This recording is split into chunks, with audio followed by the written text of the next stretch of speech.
नमस्कार, मैं सिरांधा आप सभी दर्शकों का अन्नदाता कार्यक्रम में स्वागत करती हूं। किसान बहुत परिश्रमी होते हैं। वो खेतों में जी तोड़ मेहनत करते हैं, जो अनाज, फल और सब्जियां उगाते हैं। हमारे देश की अर्थव्यवस्था का लगभग समूचा भार उन्हीं के कंधों पर ही है। ऐसे ही भारतीय किसानों को खेती बाड़ी से जुड़ी हुई बहुत सी नई, रोचक और लाभकारी जानकारियां देने के लिए हर रोज सुबह हम आपके साथ आते हैं। तो चलिए कार्यक्रम शुरू करने से पहले देखते हैं क्या है आज के अन्नदाता में। पशुपालकों के लिए कैसे लाभकारी है इनाफ योजना।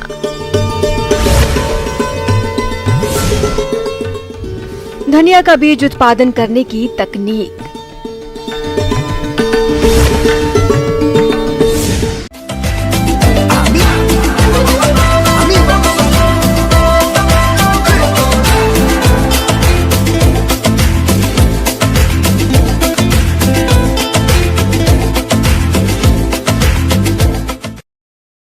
किसान भाइयों, हम अपने अन्नदाता कार्यक्रम के माध्यम से खेती और डेयरी व्यवसाय से जुड़ी हुई तमाम जानकारियां समय समय पर आप तक पहुंचाते रहते हैं, जिसे आप अपनाकर लाभ भी उठाते हैं।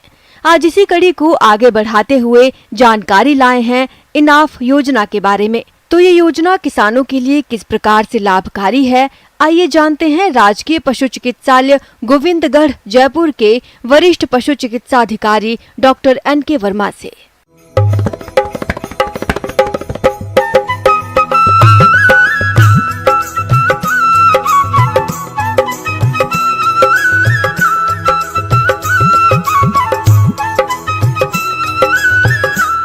राजस्थान में कृषि के साथ साथ पशुपालन मुख्य व्यवसाय है और अभी पशुपालन विभाग ने इनाफ योजना लागू की है, जिसका अर्थ है information network for animal productivity and health. इसके तहत राज्य में जितने भी पशु हैं उन सब की पहचान सुनिश्चित होगी। इसमें प्रत्येक पशु के टैगिंग होगी और टैगिंग के बाद में उनका पंजीकरण होगा। इसमें जिसके भी टैगिंग होगी पशु के, उसको इनाफ पोर्टल पर वो इंद्राज होती है। इससे पशु की पहचान सुनिश्चित होगी। और दूसरी बात यह है कि इसमें उसका आनुवंशिक ब्यौरा भी संधारित होगा।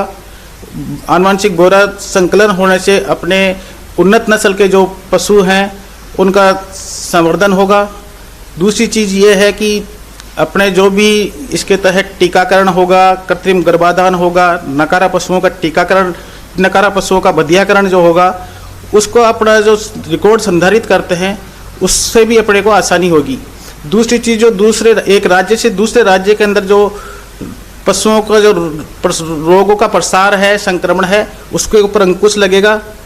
और पशुपालन की जो भी योजनाएं हैं पशुपालन विभाग की, उन सारी योजनाओं का लाभ देने में पशुपालकों को आसानी होगी और उनको एक पशु की पहचान सुनिश्चित होगी। पशुओं को मिलेगा आधार की तरह यूनिक नंबर। पशुपालन विभाग की ओर से दुधारू गाय भैंस को टैग लगाने का अभियान शुरू किया गया है। टैगिंग के आधार पर पशुओं को आधार कार्ड की तरह ही यूनिक टैग नंबर दिए जा रहे हैं। दुधारू पशुओं को यूनिक नंबर मिलने से पशु का पूरा ब्यौरा कंप्यूटर में एक क्लिक पर सामने आ जाएगा। पशुपालन विभाग ने पशुओं के टैग लगाने का कार्य शुरू कर दिया है। इस योजना के तहत information network for animal production and health enough अभियान की तरह दुधारू पशुओं का पंजीयन कर यूनिक नंबर जारी किया जा रहा है। यह यूनिक नंबर 12 अंकों के आधार कार्ड की तरह है। शासन की ओर से प्रदेश भर में करीब 85 लाख से अधिक दुधारू पशुओं में टैगिंग की जाएगी। एनपीबीबी और एनएमबी के तहत प्रदेश में गोवंश और भैंस वंश के प्रजनन योग्य और दुधारू पशुओं में 12 अंकों के टैग लगाने का कार्य किया जा रहा है। इनाफ पोर्टल पर टैग के माध्यम से घर बैठे ही अपन पशु की पूरी जानकारी ले सकते हैं। इससे अपने स्थानीय व वैश्विक स्तर पर ई मार्केट विकसित होगा। इसके अलावा पशुपालन विभाग ने संबंधित संस्थाओं में टीमों का गठन किया है। वहां से संबंधित संस्थाएं हैं जो अधिकारी कर्मचारी डोर टू डोर जा करके पशुओं के टैगिंग करेंगे, उनका पंजीकरण करेंगे और इससे अपने जो भी पशुपालन विभाग की योजनाएं हैं उसको पशुपालक तक पहुंचाने में सुविधा होगी और उससे उनको आमदनी बढ़ाने में भी मदद मिलेगी। यूनिक नंबर से टैगिंग के फायदे। पशुओं के स्वास्थ्य के साथ दुग्ध उत्पादन को बढ़ावा देने के लिए यह कोड जारी किया जा रहा है। पशुओं की टैगिंग के बाद जारी यूनिक नंबर में पशुओं के कृत्रिम गर्भाधान, इलाज, उत्पादकता के आकलन के लिए रिकॉर्ड रहेगा। इसमें पशुओं का आनुवंशिक डाटा भी शामिल रहेगा। जिले के 183 पंचायतों पर यह कार्य किया जा रहा है। इससे आनुवंशिक सुधार कार्यक्रमों की निगरानी बेहतर हो सकेगी। पशुओं के आहार संतुलन, पशुओं के स्वास्थ्य की जानकारी मिल सकेगी, जिससे किसानों को उत्पादन में वृद्धि में मदद मिलेगी। इस एनआप योजना के अंतर्गत पंजीकरण कराने से पशुपालक को पशुपालन विभाग की नवीनतम योजनाएं हैं उनका लाभ मिलेगा। इसके अलावा पशु नस्ल सुधार जानकारी के द्वारा उन्नत नस्ल के जो पशुवंश है उनका संवर्धन होगा। इसलिए मैं सभी पशुपालक भाइयों से निवेदन करता हूं कि जब भी पशुपालन विभाग की कोई टीम आए आपके घर तो उनका टैगिंग जरूर करवा ले और पंजीकरण अवश्य करवा ले। इससे उन्हें मतलब आर्थिक लाभ तो होगा ही होगा और भविष्य के अंदर जो भी कोई योजनाएं मिलेगी वो उसके लिए जरूरी होगा। ये एक आधार कार्ड की तरह काम करेगा, तो सभी पशुपालक भाई इसको अवश्य लगवाएं। किसान भाइयों, अभी तक आपने खेती से जुड़ी हुई कुछ उपयोगी जानकारियां देखी। अब लेते हैं एक छोटा सा ब्रेक, जल्द लौटेंगे। कार्यक्रम में और भी है खेतीबाड़ी से जुड़ी हुई महत्वपूर्ण जानकारियां। आप बने रहिए हमारे साथ।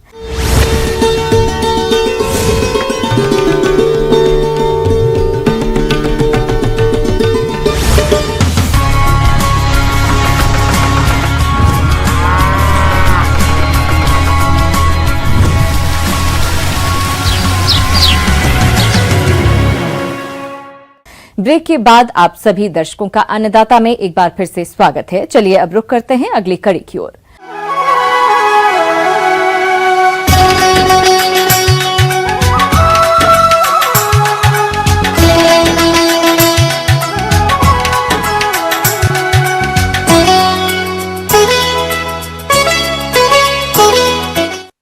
हमारे प्रदेश के जो किसान बीज उत्पादन के लिए धनिया की खेती कर रहे हैं, उनकी फसल दानों की अवस्था पर है और इस अवस्था पर फसल में कई महत्वपूर्ण कार्य करने की जरूरत होती है, जिससे आपको अच्छी गुणवत्ता का बीज प्राप्त हो सके।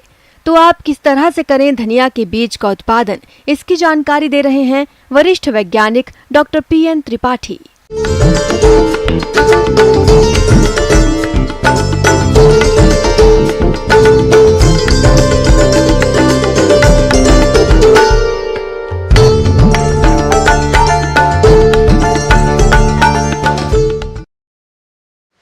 किसान भाइयों, मसाले वाली फसलों में यदि बात करें तो धनिया की अपनी आप में बड़ी महत्ता है। ऐसी स्थिति में यदि हम धनिया की फसल का बीज उत्पादन का कार्यक्रम कर रहे हैं तो इस स्थिति में, इस अवस्था में हमें विशेष ध्यान देने की जरूरत पड़ती है। अच्छे बीजोत्पादन के लिए कुछ मुख्य बातों को ध्यान में रखना आवश्यक है, जो इस प्रकार से है। किस्मों का चयन क्षेत्र एवं उपलब्ध संसाधनों के आधार पर करना चाहिए। किसान भाइयों, दूरी ध्यान में रखते हुए फसलों की बुआई करनी चाहिए। इसके बाद कृषकों को अपनी फसल का समय समय पर निरीक्षण करना अत्यंत आवश्यक होता है। निरीक्षण की मुख्य 3 अवस्थाएं हैं: वानस्पतिक, पुष्पावस्था, फसल पकने की स्टेज पर प्रक्षेत्रों का निरीक्षण किया जाता है। इस दौरान फसल में पाई गई कमियों, आइसोलेशन, दूरी, खरपतवार व अन्य किस्मों के पौधों को निकालने के निर्देश दिए जाते हैं। एक तो ये कि जिस धनिया में जिस किस्म का हम उत्पादन कर रहे हैं वो किस्म के अलावा अन्य कोई किस्म का पौधा उसमें किसी तरह की मिलावट नहीं होनी चाहिए, उस चीज़ को हमें ध्यान रखना है। अब ऐसे स्थिति में फूल की अवस्था में धनिया है या कि कहीं फूल के बाद में दाने की अवस्था में भी धनिया है, तो वो निश्चित है कि जिस किस्म का हम बीज उत्पादन कर रहे हैं उसके अलावा अन्य जो पौधा है या कि प्री मेच्योर पहले मेच्योर हो जाएगा या कि बाद में मेच्योर होगा, तो वो स्थिति आप देखिए आकार प्रकार करके उसको निकाल करके आप बाहर करें। कृपया पूरा पौधा सहित निकालना, उसका नहीं कि ऊपर का तना तोड़ लिया, ऐसा नहीं। तो इस तरह से उसको पूरा अलग करें। साफ सफाई जरूरी, खरपतवार मुक्त रखें। बीज उत्पादन में रोगिंग एक महत्वपूर्ण प्रक्रिया है, जिसमें फसलों की कई अवस्थाओं में इसे किया जाता है। फूल आने से पहले ऊंचे नीचे पौधे निकाल कर करते हैं।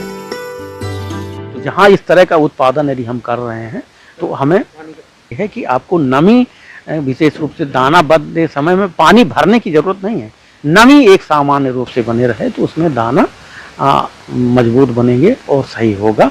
इस चीज़ को हमें ध्यान में रखना।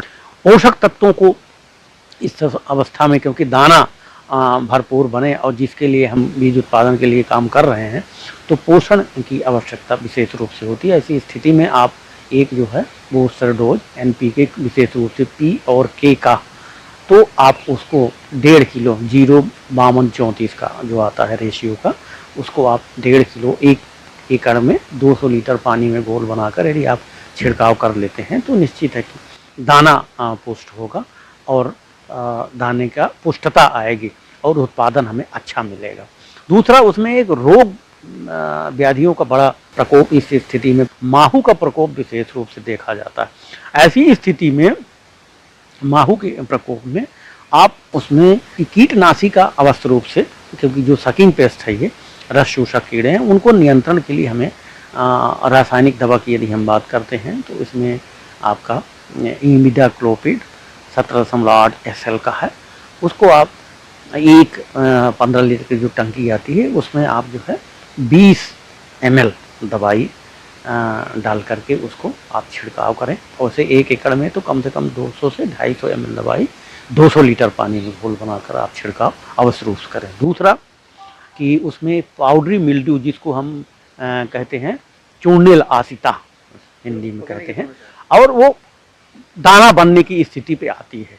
तो ऐसी स्थिति में हमें इस चीज़ को ध्यान रखना है कि उसमें कहीं आपको सफ़ेद इस तरह के पाउडर्स यदि आपको दिखाई देता है तो आप त्वरित जो है सल्फर युक्त कोई भी फफूंदनाशी हो उसका आप छिड़काव कर सकते हैं। उसमें विशेष रूप से कार्बेंडाजिम का आप छिड़काव करें और 2 ग्राम प्रति लीटर पानी में घोल बना करके, तो उससे भी आपकी फसल को जो है पाउडरी मिल्ड्यू से आप अपनी फसल को बचा सकते हैं। बीजोत्पादन के लिए फसल कटाई के समय विशेष रूप से ध्यान रखें कि किसी भी अन्य प्रकार की प्रजाति के बीज अथवा फसल न मिलने पाए। जिस खेत की फसल से बीज उत्पादन किया जाना है उस फसल को पूर्ण रूप से पक जाने के बाद सही अवस्था में ही काटा जाना चाहिए। फसल कटाई के बाद मड़ाई के लिए पहले प्रयोग में लिए जाने से पूर्व साफ करके मड़ाई करें। मड़ाई के बाद बीजों की छनाई की जाती है। इसके बाद बीजों की ग्रेडिंग करते हैं। इस प्रकार से बीज उत्पादन करके किसान अधिक आमदनी ले सकते हैं।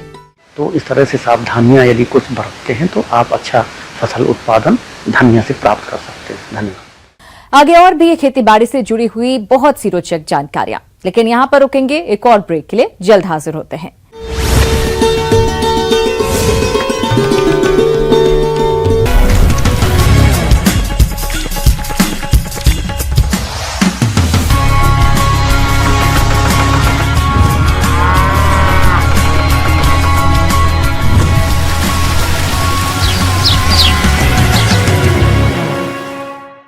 ब्रेक के बाद एक बार फिर से आप सभी दर्शकों का अन्नदाता कार्यक्रम में स्वागत है। बढ़ते हैं अगली प्रस्तुति की ओर।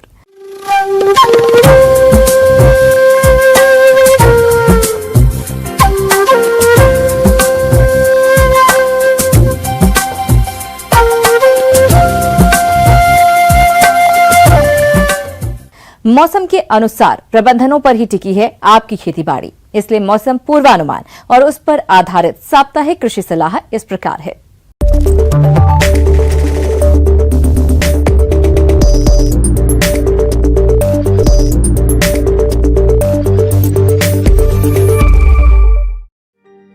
ग्रामीण कृषि मौसम सेवा, भारत मौसम विज्ञान विभाग, हनुमानगढ़ द्वारा भेजे गए मौसम पूर्वानुमान रिपोर्ट के आधार पर आने वाले 4 दिन शुष्क मौसम तथा बारिश नहीं होने की संभावना है। बादलों की आवाजाही की संभावना है। अगले 4 दिनों के दौरान अधिकतम तापमान 33 से 34 डिग्री सेल्सियस और न्यूनतम तापमान 13 से 15 डिग्री सेल्सियस रहने का अनुमान है। क्षेत्र में सापेक्ष आर्द्रता 8 से 58% के बीच हो सकती है। हवा की गति 5 से 13 किलोमीटर प्रति घंटे हो सकती है। ऐसे में किसानों को सलाह दी जाती है कि गेहूं की फसल में सिंचाई करते समय हवा की गति का विशेष ध्यान रखें। गेहूं की फसल में चेपा कीट के जैविक नियंत्रण के लिए 1 लीटर नीम के तेल के साथ 100 मिलीलीटर तरल साबुन को बाल्टी में डालकर ऊपर से धार से 5 लीटर पानी डालकर घोल तैयार कर 100 लीटर पानी में मिलाकर स्प्रे करें। गेहूं की फसल में पीली रोली रोग के लक्षण दिखाई देते ही फसल पर प्रोपिकोनाजोल 25 ईसी या टेबुकोनाजोल 25.9 ईसी का 1 मिलीलीटर प्रति लीटर पानी की दर से घोल बनाकर छिड़काव करें। जौ की फसल में तीसरी सिंचाई बुआई के 100 से 110 दिन बाद करें। ध्यान रहे कि फूल आने व दाने की दुधिया अवस्था में पानी की कमी रहने पर पैदावार में कमी आती है। अगर जुलाई अगस्त माह में अमरूद की फसल नहीं लेनी हो तो सिंचाई न करें। यदि फसल लेनी है तो खाद और उर्वरक डालें तथा हल्की सिंचाई करें। ध्यान रहे कि फूल आने के दौरान फलदार पौधों में सिंचाई तथा छिड़काव न करें, अन्यथा फूल और फल गिर सकते हैं। नींबू वर्गीय बागों में डाई बैग के नियंत्रण हेतु रोगी भाग की छटाई के बाद ताम्रयुक्त कवकनाशी कॉपर ऑक्सीक्लोराइड 3 ग्राम या मैंकोजेब 2 ग्राम प्रति लीटर पानी की दर से घोलकर छिड़काव करें। कैंकर रोग के नियंत्रण हेतु रोगग्रस्त पत्तियों और टहनियों को नष्ट करें। रोग को रोकने के लिए स्ट्रेप्टोसाइक्लिन 100 मिलीग्राम एवं ताम्रयुक्त कवकनाशी दवा 2 ग्राम प्रति लीटर पानी के हिसाब से घोलकर 15 दिन के अंतराल पर 2 बार छिड़काव करें। भिंडी की उन्नत किस्मों में A4, परभनी क्रांति, अर्का अनामिका, हिसार उन्नत और पंजाब पद्मनी आदि किस्मों की बुआई करें। फसल की बुआई से पहले उचित अंकुरण के लिए उचित नमी सुनिश्चित करें। बीज की दर 18 से 20 किलोग्राम प्रति हेक्टेयर होनी चाहिए। बीज के सख्त आवरण को नरम करने के लिए बुआई से पहले पानी में 12 घंटे तक बीजों को डुबो कर रखें। उसके बाद छाया में सुखाकर 2.5 ग्राम थायरम या कैप्टन से प्रति किलोग्राम बीज को उपचारित करें। बुआई से पहले खेत में 25 से 30 टन गोबर की खाद, 40 किलोग्राम नाइट्रोजन, 40 किलोग्राम फास्फोरस व 40 किलोग्राम पोटास प्रति हेक्टेयर की दर से डालें। बढ़ते हुए तापक्रम को देखते हुए किसानों को सलाह दी जाती है कि फसलों तथा सब्जियों में आवश्यकता अनुसार हल्की सिंचाई करें।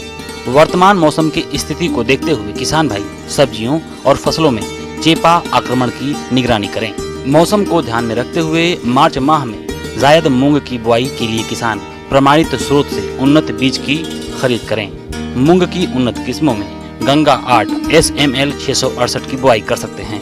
साठी मूंग बोए जाने वाले मूंग की बुआई मार्च के पहले सप्ताह से अंतिम सप्ताह तक अवश्य कर लेनी चाहिए। बुआई से पहले बीज को फसल विशेष राइजोबियम तथा फास्फोरस सॉल्युबलाइजिंग बैक्टीरिया से उपचार करें। नवजात गाय, भैंस या भेड़ बकरियों को अंतः परजीवी नाशक दवाएं पशु चिकित्सक की सलाह से नियमित रूप से दें। विटामिन की उचित मात्रा दें। दुधारू पशुओं को थनैला रोग से बचाने के लिए दूध दोहन, दूध पूरा व मुट्ठी बांध कर निकालें। बरसीम और जई की फसल की सही अवस्था पर चारे की कटाई करते रहें व सिंचाई की व्यवस्था करें। पशुपालक भेड़ एवं बकरी में PPR का टीकाकरण करवाएं। फसलों की बुआई से पहले मिट्टी जांच अवश्य कराएं। मिट्टी जांच की रिपोर्ट के अनुसार पोषक तत्वों का उपयोग कर लागत कम करें। नमूना लेते समय ध्यान रहे कि जिस यंत्र से सैंपल ले रहे हैं उस पर जंग नहीं लगी हो। पेड़ के नीचे से मिट्टी नहीं लेनी है। खेत की मेड़ या कोने से मिट्टी नहीं लेनी है। खेत में जहां गोबर की खाद जमा करते हैं वहां से मिट्टी नहीं लेनी है। फसल के लिए नमूने की गहराई 15 सेंटीमीटर तक तथा बाग के लिए 1 मीटर गहराई होनी चाहिए।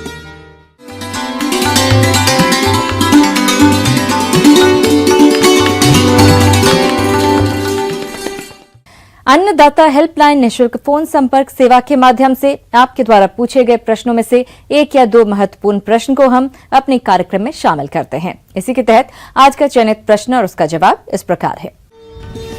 आज की अन्नदाता हेल्पलाइन में हमने जिस प्रश्न को शामिल किया है उसे पूछा है गांव बागावास, जिला जयपुर के अजय कुमार ने। आपने वर्मी कंपोस्ट तैयार करने की विधि के बारे में जानकारी चाहिए है, तो इसके लिए देखिए कार्यक्रम का यह अंश।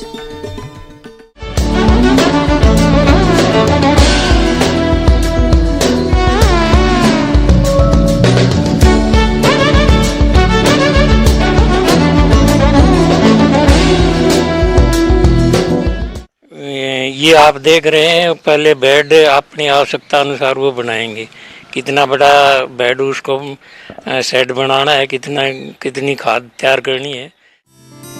किसान भाइयों, आप वर्मी कंपोस्ट को अपने स्तर पर कम खर्च में आसानी से बना सकते हैं और इस वर्मी कंपोस्ट का फसलों में उपयोग करके खेती में लागत को कम करने के साथ साथ फसलों की पैदावार तो बढ़ा ही सकते हैं। इसके अलावा उपज की गुणवत्ता अच्छी रहती है। बाकी नॉर्मल जो साइज है, इसका स्टैंडर्ड साइज है वो 10 फुट लंबा है, 3 फुट चौड़ा, 1 फुट गहरा। वैसे आवश्यकता अनुसार लंबाई आप कितनी भी कर सकते हैं। इसके साइड में एक होल छोड़ते हैं ताकि वो एक्स्ट्रा पानी होगा तो वो निकल करके बाहर ओदी में आ जाएगा और उसको हम वर्मी वाश के तौर पर भी इस्तेमाल कर सकते हैं। भराई के लिए बेड के अंदर नीचे पहले 2 इंच का घास फूस का कुट्टी करके उसकी लेयर डालते हैं, फिर 10-12 दिन पुराना गाय का गोबर 6 इंच, उसके बाद में एक 2 इंच की और लेयर और उसके बाद में फिर ऊपर तक फिर गोबर से भर देते हैं। वो भर के ने फिर उसके बाद में केंचुए डाल देते हैं। केंचुए डाल के उसको किसी टाट की बोरी से या पराड़ से या किसी कपड़े से, जैसे ये ढक रखे हैं, वो ढक देते हैं। ये ढकना ज़रूरी है क्योंकि ये अंधेरे में ही काम करते हैं, लाइट के अंदर ये ऊपर नहीं आएंगे। और उसके बाद में आवश्यकता अनुसार रोज़ाना इसमें फुहारे से थोड़ा थोड़ा पानी डालते रहो और ये सिरिया मारते रहो ताकि वो ऊपर से जैसे जैसे खाद तैयार होती जाएगी तो वो केंचुए नीचे जाते जाएंगे। ये एक बार में 90 दिन के अंदर जो है ना एक वो पूरी हो जाती है प्रक्रिया इसकी। तो इस तरह से हम इसको साल में 3 बार या 4 बार इसको बना सकते हैं। किसान भाइयों, वैसे तो कई तरह के केंचुए हैं, पर वर्मी कंपोस्ट बनाने के लिए आइसिनिया फोर्टिटा प्रजाति के केंचुए अच्छे होते हैं, जो कम समय में अच्छी तरह से वर्मी कंपोस्ट खाद बना देते हैं। और केंचुए जो फिटिडा स्पीशीज है, उसके केंचुए एक बेड के अंदर 2-3 किलो केंचुए। उसके बाद तो आप बुआई से पहले इसको खाद को आप अपने खेत में डालेंगे। कम से कम हम 40 से, अगर अकेली केंचुआ खाद डालते हैं तो 40 से 60 क्विंटल 1 एकड़ के अंदर पड़ेंगे। आप किसान भाइयों को यही सलाह देते हैं हम, अब भाई ये अगर वर्मी कंपोस्ट डालनी है तो 40 से 60 क्विंटल डलेगी आपकी। अगर देसी खाद गोबर की तैयार करके डालते हैं तो वो 60-80 क्विंटल 100 क्विंटल तक आप डाल सकते हैं। उससे जो है ना देसी खाद से उपजाऊ शक्ति ज़्यादा देर तक रहती है। तो हम सलाह ये देंगे कि भी आप अकेली वर्मी केंचुआ खाद ना डाल करके दोनों मिला करके डाल लें। वर्मी कंपोस्ट खाद लगभग 45 दिन में तैयार हो जाती है। इसके बाद इसे ऊपर से इकट्ठा करके छान लेना चाहिए ताकि वर्मी कंपोस्ट के साथ जो केंचुए आ गए हैं वो छन कर रह जाएं और इन केंचुओं को दोबारा वर्मी कंपोस्ट खाद बनाने के काम में ले सकते हैं। इस वर्मी कंपोस्ट को आप अपनी फसलों में काम में लेने के साथ साथ बेचकर अच्छी आय भी कमा सकते हैं। जो किसान वर्मी कंपोस्ट यूनिट लगाना चाहते हैं तो उन्हें सरकार द्वारा अनुदान देय है। इसके लिए किसान अपने नजदीकी कृषि विभाग में संपर्क करें। खाद है, जैविक खेती के अंदर हम कई तरह की खाद इस्तेमाल करते हैं, जैसे वर्मी वाश हो गया, नेडप हो गया, डिकम्पोजर हो गया, CPP हो गया। तो उसी तरह से ये एक केंचुए का जो दोहन बनाते हैं वो है केंचुआ दोहन, वर्मी वाश जिसको कहते हैं। इसका बनाने का तरीका क्या है, ये इतना बड़ा ड्रम है एक, तो उसके अंदर 3 इंच हम कंक्रीट डालते हैं, उसके ऊपर 3 इंच ये ब्लैक सैंड या बजरी जिसको काली रेती कहते हैं, उसके ऊपर 1.5 फुट के करीब ये पुराना 10-12 दिन पुराना गाय का गोबर, और उसके ऊपर 500 से 1000 केंचुए छोड़ देते हैं। उसके 1 हफ्ते बाद में ऊपर से ये टूटी है, इसके अंदर से बूंद बूंद पानी डलता रहेगा और केंचुए जब इसको खाएंगे गोबर को और उसके शरीर से जो एक्सक्रीटा निकलेगा वो नीचे इस बाल्टी में आ जाता है, जिसको हम वर्मी वाश कहते हैं। इसका जब फसल 1 महीने की हो जाए उस टाइम इसके 2 स्प्रे करते हैं, 2 बार स्प्रे करते हैं 10 दिन के अंतराल पर 10% का। 1 लीटर ये वर्मी वाश 10 लीटर पानी मिला करके आप स्प्रे करोगे तो इससे पौधे के अंदर एक तो रोगरोधी क्षमता बढ़ जाएगी और एक ये खाद का भी काम करेगा। ये किसान के लिए बहुत सस्ता और बहुत ही बढ़िया खाद होगा। किसान भाइयों, अन्नदाता आपकी सेवा के लिए संकल्परत है। कृषि संबंधित समस्या और सुझावों के लिए आप हमें इस पते पर संपर्क कर सकते हैं। प्रोड्यूसर अन्नदाता, news 18 Rajasthan, Ramoji film city, Hyderabad 501512।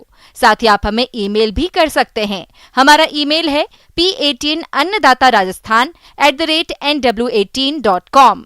इसके अतिरिक्त आप हमें निःशुल्क हेल्पलाइन नंबर 18004192-155 पर सोमवार से शनिवार सुबह 10 बजे से शाम 4 बजे के बीच संपर्क कर सकते हैं।